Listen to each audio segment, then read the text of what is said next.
आदरणीय साथियों, आज उपाध्यक्ष महोदय, कई चीजों की चर्चा यहां पर हुई है। ये 1996 से एनडीए का गठबंधन बना और कुछ लोगों को भ्रम है कि मैं किसी एक पार्टी का जन्मदाता हूं, जन्म वहां लिया, और उनको पता भी नहीं होगा, बच्चे होंगे, छोटे होंगे, इसमें कहा दूं मैं छोटे भाई है, सम्मान करता हूं मैं उनका। साथियों, एक चीज समझिए, 1995 में आदरणीय नीतीश कुमार जी को ही मुख्यमंत्री बनाने के लिए समता पार्टी का गठन 94 में हुआ और मेरे को लालू प्रसाद जी के राज में हजारों लाठियों से पीटने का काम किया और जेल में डालने का काम किया और अपराधी के तरह बर्ताव करने का काम किया। और मैं जानता हूं उसी लालू प्रसाद जी को माफी मांगना पड़ा मिलर स्कूल के मैदान में। गलतफहमी में आप मत रहिए, मैं एक एक व्यक्ति को चिंता हूं।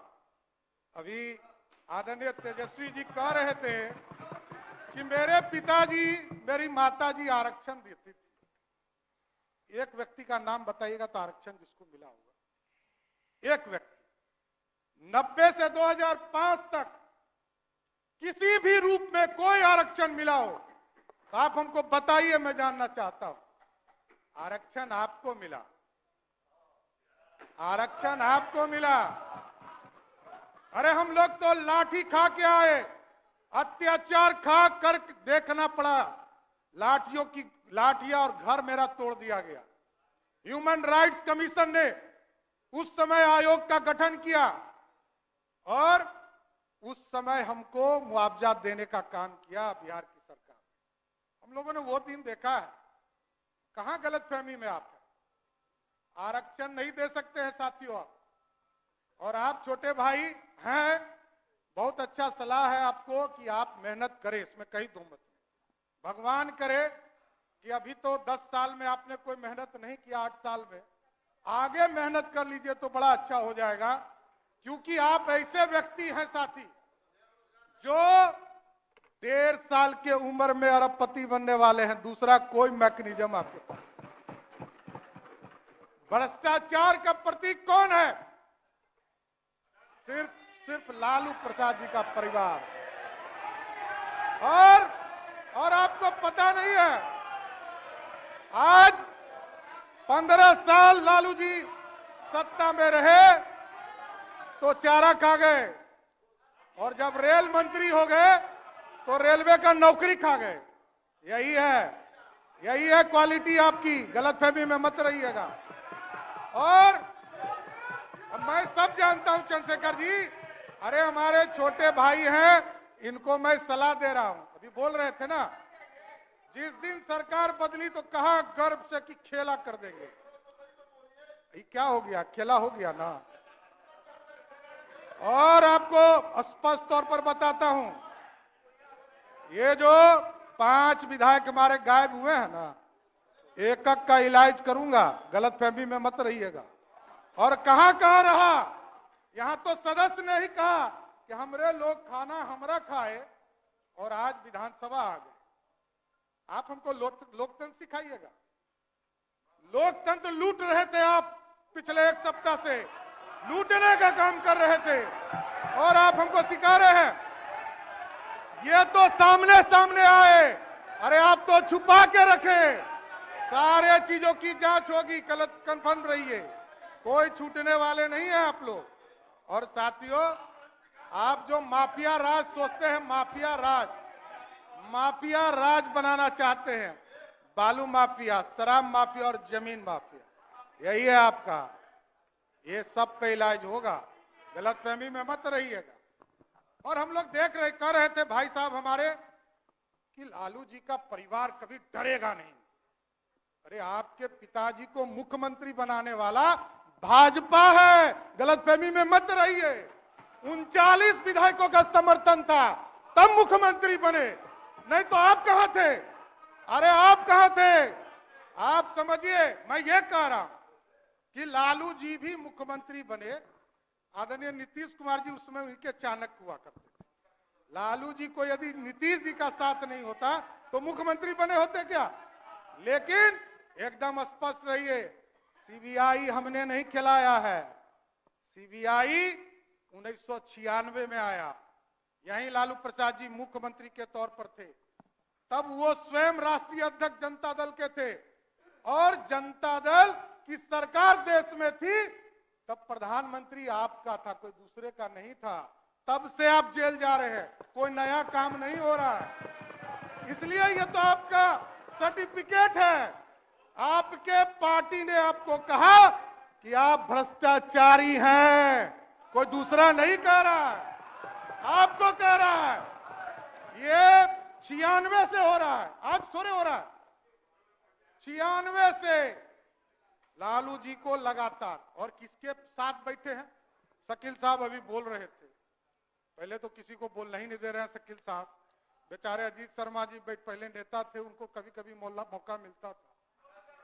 कांग्रेस पार्टी के युवराज, जिसने लालू जी का ऑर्डिनेंस फाड़कर, अब मुखिया भी लालू जी नहीं बन सकते, बस यही कारण है, कोई दूसरा गुनहगार नहीं है।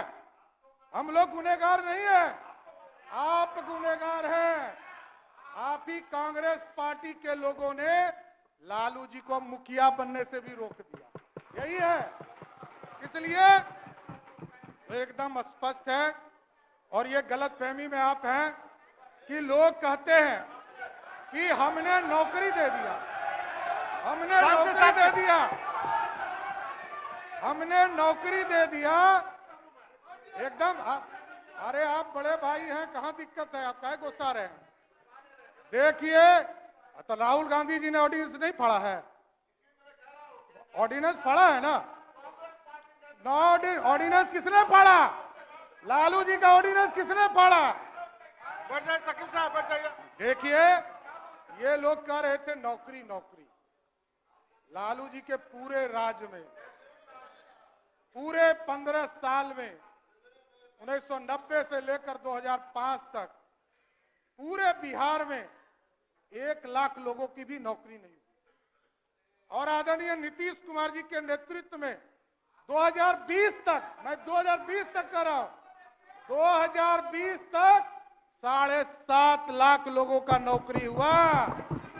और 2020 में हमारा कमिटमेंट था, सरकार में आए और 10 लाख रोजगार देना था।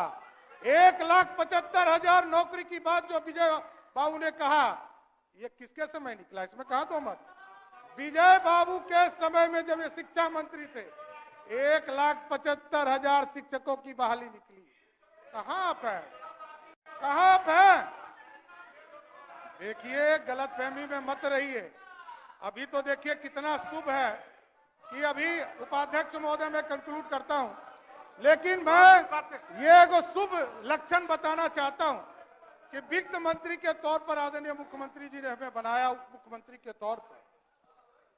पहले लक्ष्य था 1,02,000 करोड़ रुपया भारत सरकार से मिलने वाला था 2023 और 24 के वित्तीय वर्ष में, और अभी इस मार्च तक का लक्ष्य बदलकर 1,11,000 9,000 करोड़ रुपया ऑटोमेटिक बढ़ गया बिहार के लिए।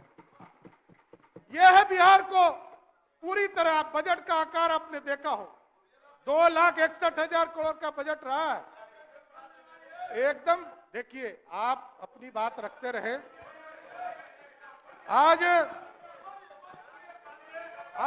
पूरी तरह देखिए, आज विश्वास मत के समर्थन में पूरी भारतीय जनता पार्टी खड़ी है, लेकिन एकदम स्पष्ट शांति। अरे आपके नेता बोल रहे थे, कोई नहीं बोल रहा था। शासन स्थापित होगा, बिहार में कानून का राज स्थापित होगा। और ये जो गुंडागर्दी हुआ है ना, एक एक विभाग का फाइल खुलेगा और सबकी जांच कराने का काम किया जाएगा। मैं जानता हूं क्या भ्रष्टाचार हुआ है, ये सब पता चलेगा।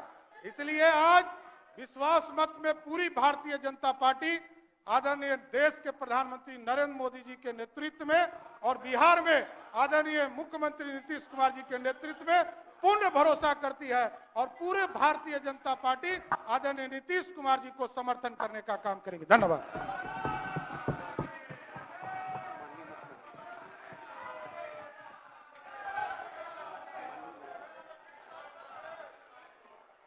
माननीय मुख्यमंत्री जी।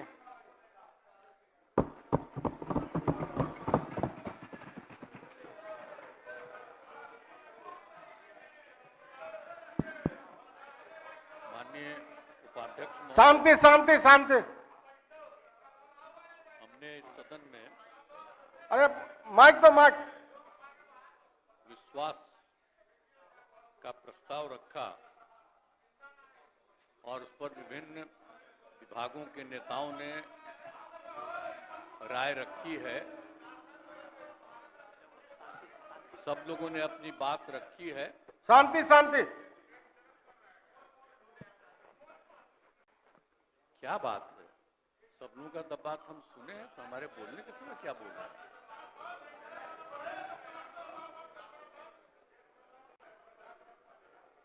सुनना नहीं चाहते हैं मेरी बात? बोले बोले बोले बोला जाने खुद दीजिए। अगर कोई सुनना नहीं चाहता है बोला तो जाए। सीधे वोट कराइए। विपक्ष उसी तरफ बोला जाए। सर, तो हम जितने लोगों ने अपनी बात रखी है मैं सबको धन्यवाद देता हूं।